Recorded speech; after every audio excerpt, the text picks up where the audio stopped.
તો પાલનપુર તાલુકાના કુંભાસણથી ચંડીસર સુધીનો 10 કિલોમીટરનો માર્ગ બિસ્માર હાલતમાં જોવા મળ્યો છે।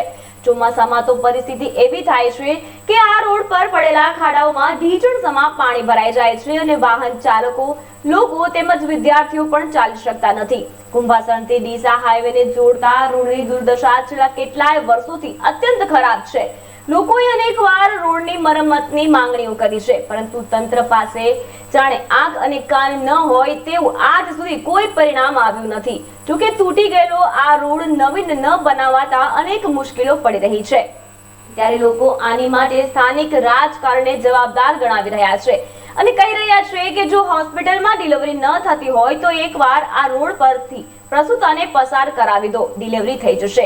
એટલે સમજી શકાય કે આ રોડની હાલત કેટલી ખરાબ હશે। કુંભાસણ સરપંચે પણ અનેક રજૂઆતો કરી છે, નું પરિણામ શૂન્ય છે। પ્રકાશ ત્રિવેદી, અસ્મિતા ભારત, બનાસકાંઠા।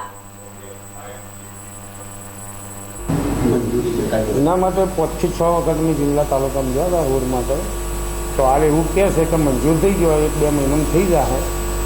તો સરકાર આ મંજૂર થવાનું સ્ટેન્ડર્ડ પડેલું હોય અને જલ્દી કરે તો વાહન ચાલકોને, સ્કૂલના છોકરોને, ગામની પબ્લિકને હેરવાની તકલીફ ઓછી કરે। એકદમ તૂટી ગયો રોડ, 3 થી 4 વખત જોવાઈ આવ્યા પણ તો એનું નિરાકરણ લાવતા નહીં।